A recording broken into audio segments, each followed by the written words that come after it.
Dad. Take me to the hospital. Mom is. Michael's voice trembles as he desperately pleads. I was crouching down due to my water breaking, unable to move from the spot. In such moments, the only person a child can think of is his father. But the response that came back from David over the phone was cold. I'm on a company trip, so no can do. Saying that, David laughed off. It's astonishing how he could lie so blatantly about a company trip. Help. Please help. Eventually, Michael burst into tears. My head felt like it was going to explode with intense anger. David, who could easily abandon me in my state of an emergency. And the nerve to ignore Michael's desperate pleas was unforgivable. A week later, having safely given birth, I was getting ready to leave the hospital. Then, my smartphone rang. It was from David. Michael answered the phone on my behalf since I was busy. How's Mom? We're about to bury her. What? David panicked. What do you mean? Michael, ignoring anything David was yelling about, hung up the call. Let's go, Mom. Yes, let's. We were off to finish off our mission. I took Michael with me, heading to a certain place. What we were about to do was our modest revenge. My name is Sarah, a 33-year-old housewife, living with my husband David and our 5-year-old son, Michael. After David goes to work and Michael goes to kindergarten, I spend my days doing household chores. Once that's over, it's my awaited time. I post videos online. It became my hobby. The content is about simple cooking recipes and tips on parenting. Kind of like a housewife's little chatter. It started as a way to kill time. David had been on a solo assignment until recently. So I started it to find something to do in my free time. But lately, I've gained more subscribers than I thought. Parenting and household hacks must have resonated with the viewers, who are parents themselves. Therefore, even after David returned from his assignment, I found time to continue uploading videos like this. Uploading these videos has become a modest pleasure in my daily life. Then, one day, I discovered I was pregnant. We had been considering a second child, so this was welcome news. David and Michael were happy about it too. There was so much to think about, like what to name the baby, preparing baby clothes, etc. Looking back, I was probably too excited about the pregnancy after a long time. That's why I didn't notice sooner. The nightmare eating away at our family had already begun. It was a usual holiday morning. After breakfast, David is fiddling with his smartphone. Seeing this, Michael runs up to him.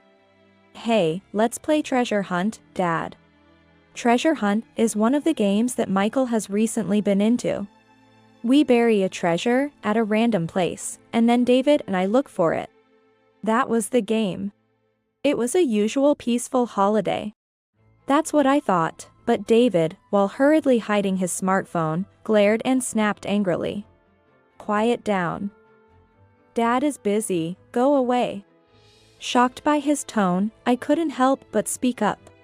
Hey, there's no need to talk like that. I'm in the middle of work. If I get disturbed by loud voices, I can't focus. Work? On a Saturday morning? And you're just messing with your phone.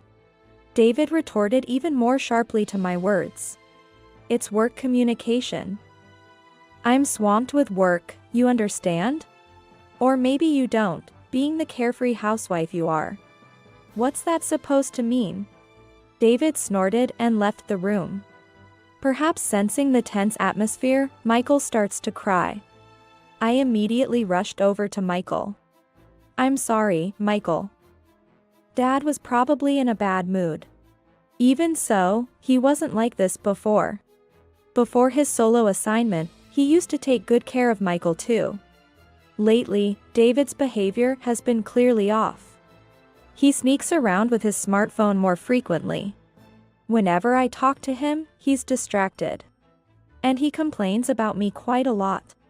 He's been belittling me more, saying things like, carefree housewife. It's different for a company employee like me. Is it work stress? That's what I thought, but David's attitude only escalated further. One day, as soon as he came home, David entered the living room with a sullen face. And then he glared at Michael's toys thrown in the corner. Hey, haven't you cleaned this up? I had just organized the toys into the toy box, but it seems I forgot some. Oh, sorry. As I hurried to clean up, David muttered. Seriously, can't even discipline the kid properly, and that's your only job. I come home tired from work, and you can't even keep the house tidy. Again, he made a sarcastic comment. Don't be mad. With a voice close to tears, Michael chimed in, standing in front of David as if to protect me. But David, undeterred, trampled over Michael's kind heart with a sullen face and said, "Move it," while glaring at Michael. And with a click of his tongue, he left the room. His recent behavior is too much. We need to have a proper conversation next time. Holding back tears, I hugged Michael and made a vow in my heart. The next night, David came home.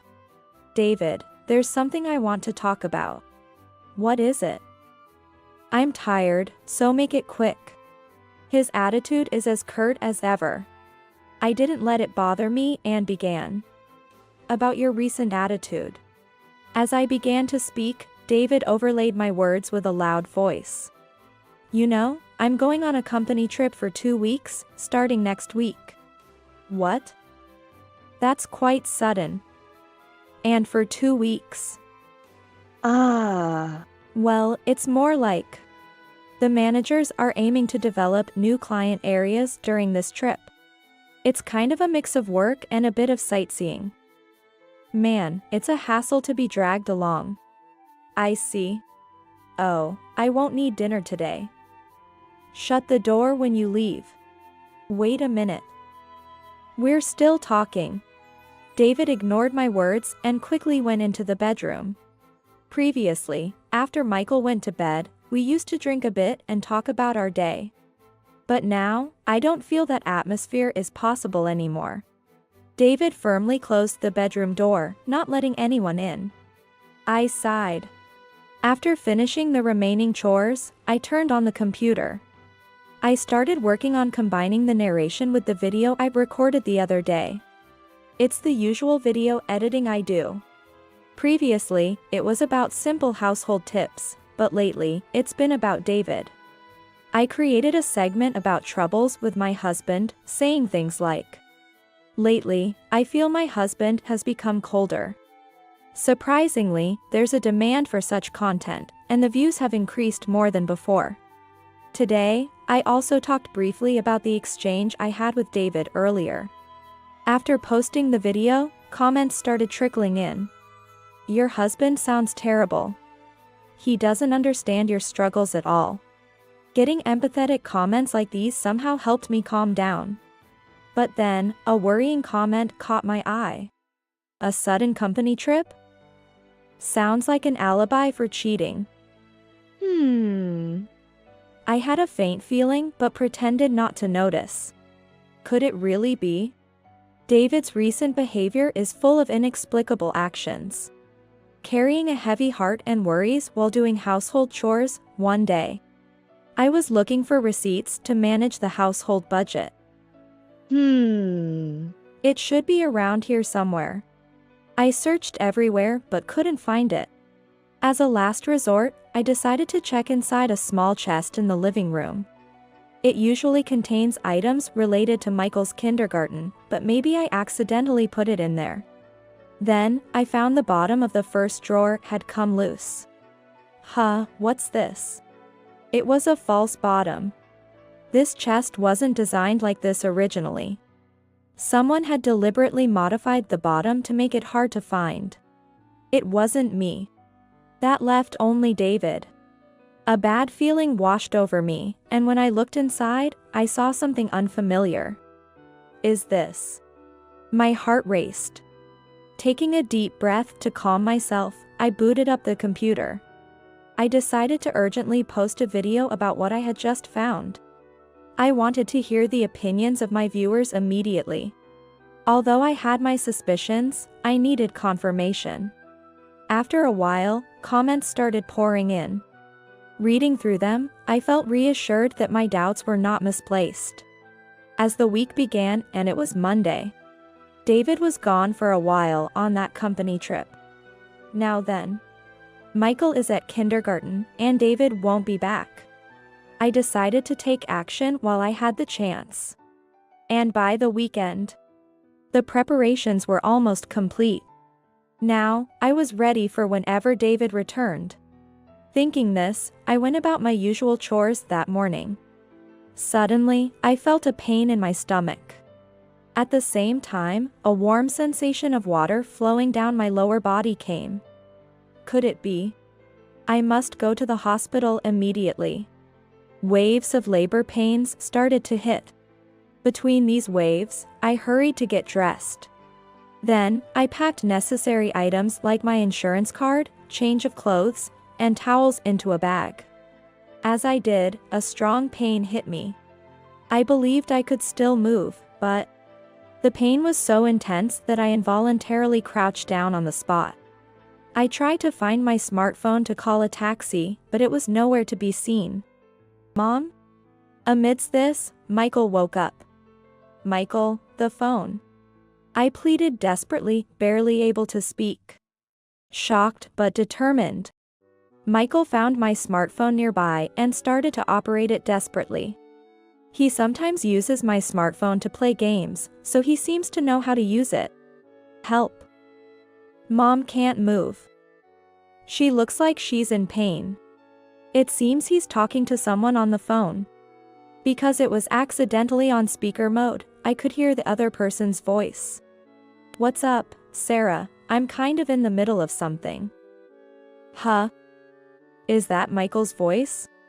Of all people, David was on the other end of the call. Dad. Take us to the hospital. Michael pleads desperately.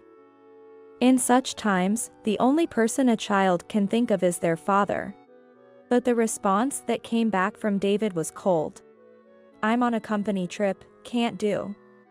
Saying that, David laughed it off. Help.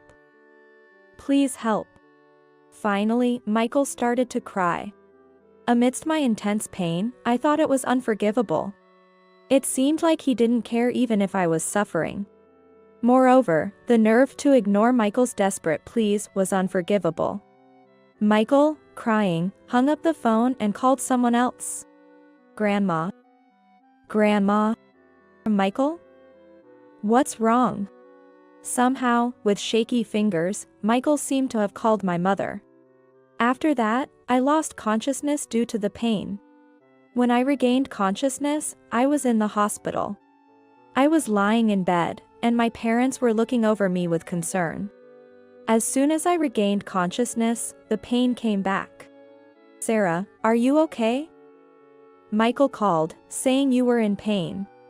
Michael seemed to have been very upset but had fallen asleep from crying earlier. He's now in the hospital's childcare facility, my mother explained. After hearing Michael's call, we arranged for an ambulance. It's impressive, he's only 5 years old. My mother spoke with deep emotion. By the way, we couldn't get in touch with David. My father sighed. It seems my parents tried to call David but couldn't reach him at all. They know he said he was on a company trip, but of course, that's unlikely the real reason. Probably, he's enjoying himself. I felt a quiet rage burning within me. This can't go on. But first, I had work to do. After my parents left the hospital room, doctors and nurses came in to proceed with the preparations for childbirth. After hours of labor, I gave birth to a girl. Her name is Lily. Hearing Lily's healthy cry, I must have been released from the tension I was holding. I fell asleep. I woke up a whole day later. Thanks to the sleep, I felt somewhat better. I reluctantly sent an email to David informing him of the birth. But there was no reply. Driven by his desires, he probably has no thoughts of his wife and child. As expected, it was infuriating. However, after returning from his enjoyable company trip, he will face hell. Imagining David's face then, I smirked mischievously. Thanks to my parents' care, I recovered smoothly after giving birth. On the day of my discharge, my parents came with Michael, who had been staying at their house. "Hey, Mom, are you all better now?" Michael looked at me worriedly. "Yes, I'm all better now," I answered with a smile. Considering how much anxiety I must have caused him recently. I hugged Michael and stroked his head. "Hey, let's play treasure hunt again sometime," Michael said with an innocent face. "Sure, we haven't done that in a while." "What shall we bury?" "Well." Saying so, Michael whispered in my ear secretly. Hearing his words, I was so surprised that I was at a loss for words. A week later, I got a call. "Mom, your phone is ringing," Michael called out. I was in the middle of getting ready to go out and replied, "I can't answer it now, just leave it." Then, Michael, who had been staring at the screen, answered the phone. From a distance, a muffled male voice could be heard. "It seems to be from David." "Hey, Sarah." "Oh, Michael, is that you? I'm coming home tomorrow." "Where's Mom?" "We're about to bury her." "What?" David's voice sounded foolish. "What do you mean?" "Hey, Michael?" "Let's go, Michael." I called out to Michael, and with a smile, he replied and hung up the call. We had a job to do. I went out with Michael to do a certain task. By the time we returned home, the sun had set. My postpartum body was utterly exhausted. Michael had fallen asleep from exhaustion, so I left him and Lily with my parents who live nearby. There was still something I had yet to do. I decided to wait for David's return. Early the next morning, the front door opened vigorously. "Sarah." "Hey, where are you?" David entered the living room with a panicked face. Looking back and forth, between me and a chest in the corner, hesitating about what to do. I smiled. "You're late, dear. We finished burying it yesterday." "Huh? What are you talking about?" Michael too, saying something about burying the ring. At my words, David turned pale. "I know about it. The ring that was there. Were you planning to propose to your mistress? It even had both your names on it, how thoughtful." Pointing at the chest, David paled. "How did you?" "I knew everything. It started with broadcasting videos. When I talked about my husband's recent strange behavior in a video, viewers suggested he might be cheating. Then, the ring that came out of the chest's false bottom. A brand new ring from a famous brand, with both names engraved on it.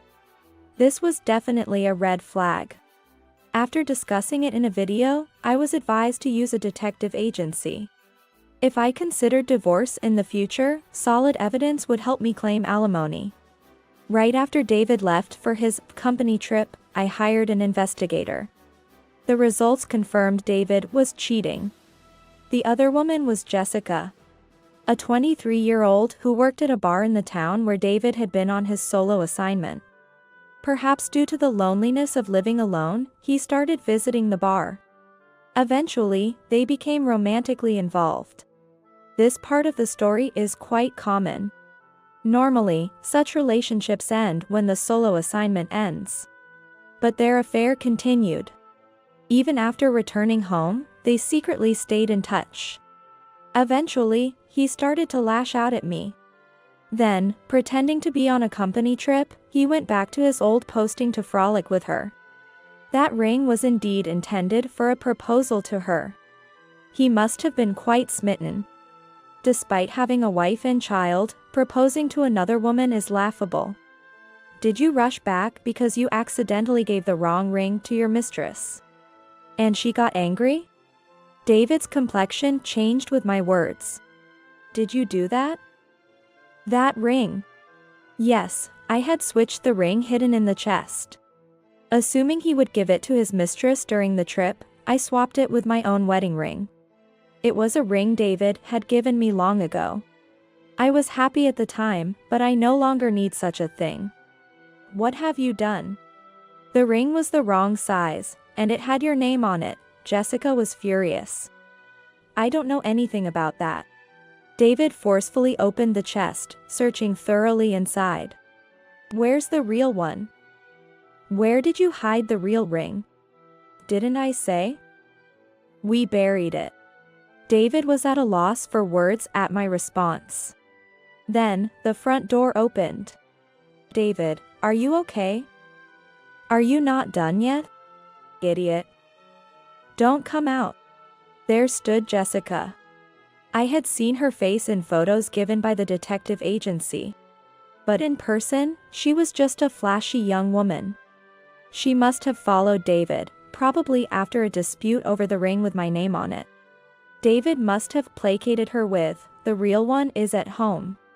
Unable to wait, Jessica decided to follow him. Such a ridiculous story comes to mind. This is David's wife? Just an old lady. She laughed mockingly, thinking flaunting her youth would make her win. The sheer folly made me sigh. You must be David's mistress, Jessica, right? Let me guess, you dropped out of music school hoping to make easy money. Ended up working at a cheap bar because no rich man would have you. And settled for a married salaryman going nowhere, feeling triumphant over his wife. Is that about right, Jessica? What? Struck by the truth, Jessica was at a loss for words. Such things had been investigated long ago. In this day and age, if you know a name, it's easy to find someone on social media. A woman with a strong desire for approval like Jessica would surely be showcasing her history somewhere. Thinking this, I checked her social media and quickly uncovered Jessica's background. Jessica became defiant. So what? I'm the one David loves. He proposed to me and gave me the ring I wanted. Just divorce him already. I didn't need you to tell me that. I'm planning to divorce him. I can't be with someone like him anymore. David and I had been married for 5 years. We were blessed with children. But infidelity during his business trip, neglect during my pregnancy. And to top it all off, his treatment of me and Michael. There's no point in continuing a marriage like this. Since discovering the affair, I had already decided to divorce him. By the way, aren't you going to look for that oh-so-important ring? Where did you hide it? Hide it? That sounds so negative.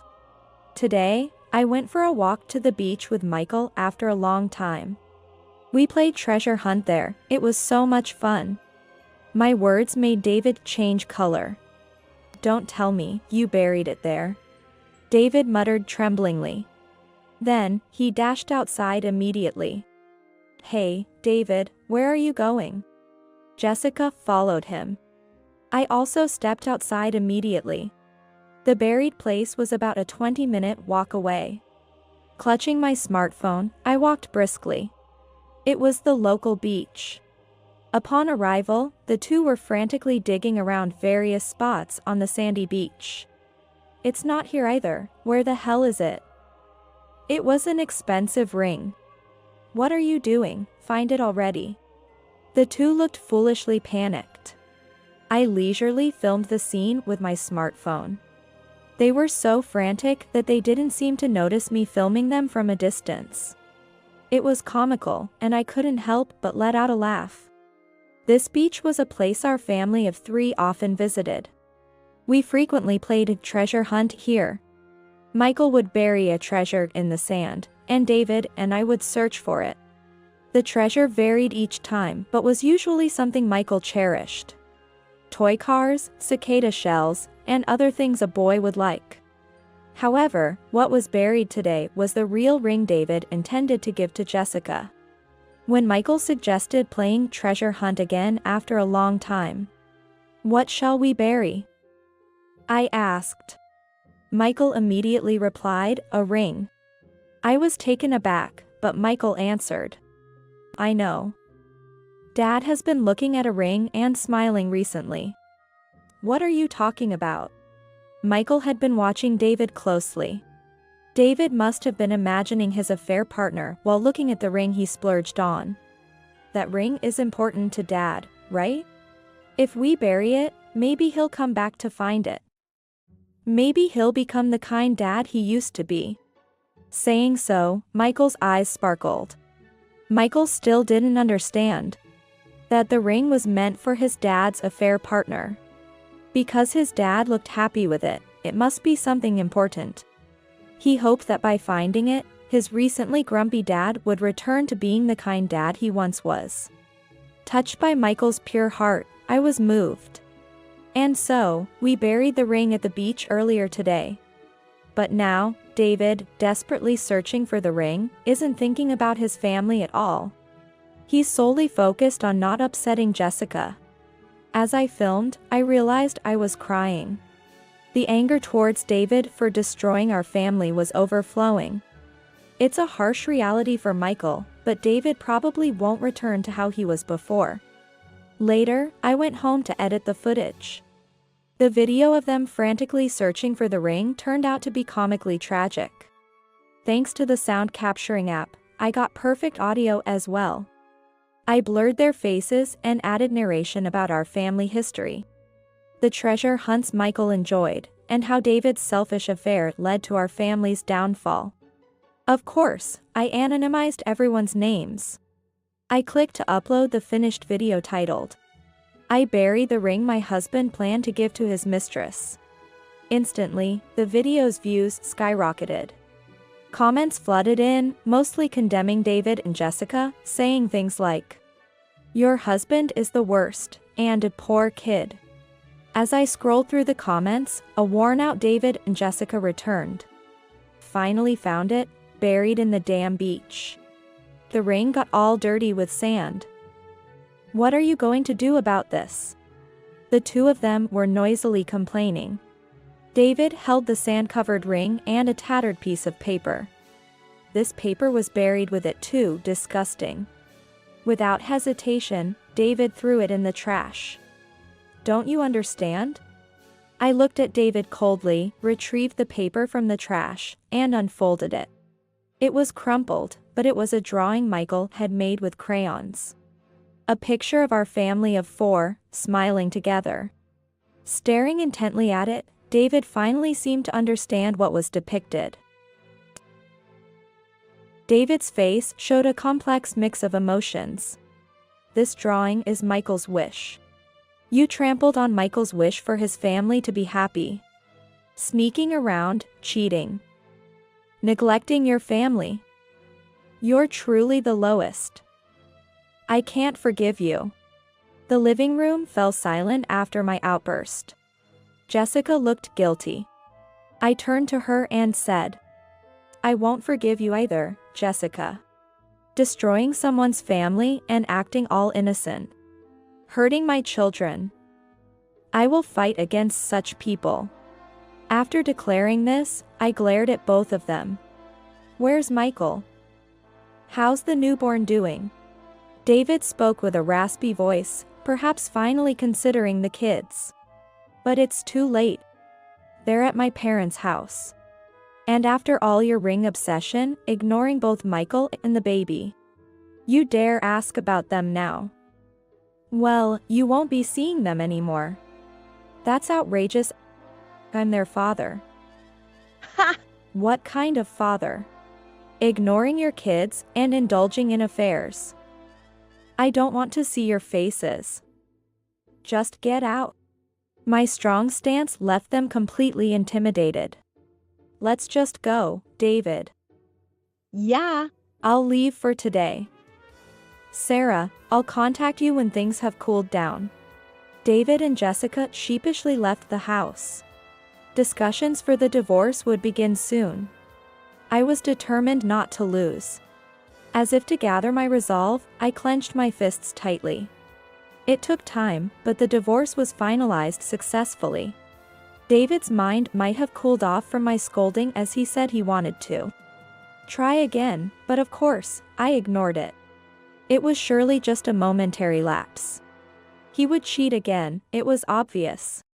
Even while talking about reconciliation with me, he apparently started living with Jessica. David likely wants to continue relationships with both Jessica and me, while also wanting to appear as a good father to Michael and Lily. There's no way I can accept that. Of course, I demanded a hefty alimony. David, in desperation, asked for it to be paid in installments, but I rejected that request. Naturally, I demanded it all at once. There was a particular concern. The video I uploaded went viral beyond imagination. It was viewed millions of times and spread across various media. Although I blurred out everyone's faces to keep them anonymous, some viewers are adept at identifying people. From the beach scene and reflections in the window glass, clues led to David and Jessica being identified. The worst husband works at Johnson's Trading. Jessica, the mistress, is just a girl working at a bar. She has a history of targeting married men. Articles like these proliferated online. Once it starts, there's no stopping it. David's actions became known to his company. Apparently, because he was frequently visiting Jessica's place during his business trip. His work suffered. That's why he was sent back to this branch. Moreover, when he lied about being on a company trip to see Jessica, he had already used up his paid leave. It was revealed that he lied about being sick to get absent without leave. Naturally, David was fired. With no salary coming in. It was a good thing I had already collected the alimony. Then there was child support. I was concerned about that too. But David's parents agreed to pay it until David finds a new job. However, given David's name was now widely recognized, finding a new job might be difficult for a while. This was his own doing. I also demanded alimony from Jessica. But since she had quit her job at the snack bar and wasn't working, she was panicked.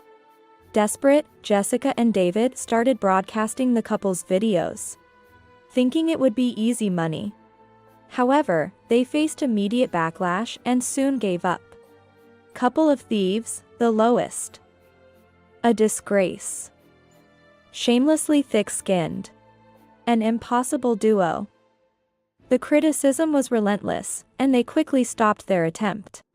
Jessica's parents made a payment for her part of the alimony but told her it was the last time they would bail her out. Initially, David was overjoyed to be liked by a younger woman. And Jessica, for her part, thrilled in the forbidden excitement of engaging with someone else's husband. But once the spell was broken, only reality awaited them. The fleeting emotions cost them dearly. Meanwhile, my channel skyrocketed in popularity. I'm busy with consultations from moms dealing with unfaithful husbands, and working on projects offered by companies. Broadcasting is fun, and I draw energy from viewers' comments every day. Plus, my income, which used to be negligible, has increased significantly. With that money, I renovated and expanded our family home, where I live with my parents and children. Everyone seems happy, especially with the grandchildren around. Michael has grown up to be a strong big brother, and Lily is growing up healthy, playing happily with Michael. However, one concern lingered. I hadn't let the children see David since then. Despite not discussing the ugly adult circumstances, I wondered if Michael understood and accepted the situation. To my surprise, Michael was nonchalant. "Dad? It's okay. He didn't help even when Mom was in pain. I don't need such a terrible person." His clear words surprised me. Children are keen observers of their parents. From now on, Lily and I will play treasure hunt, Michael said with an innocent smile. I felt truly relieved. David was gone, but Lily had come into our lives, enriching our family. Seeing the lively faces of the children is a joy that cannot be replaced by anything. If we can continue to spend our days happily and closely as a family, that would be my greatest happiness.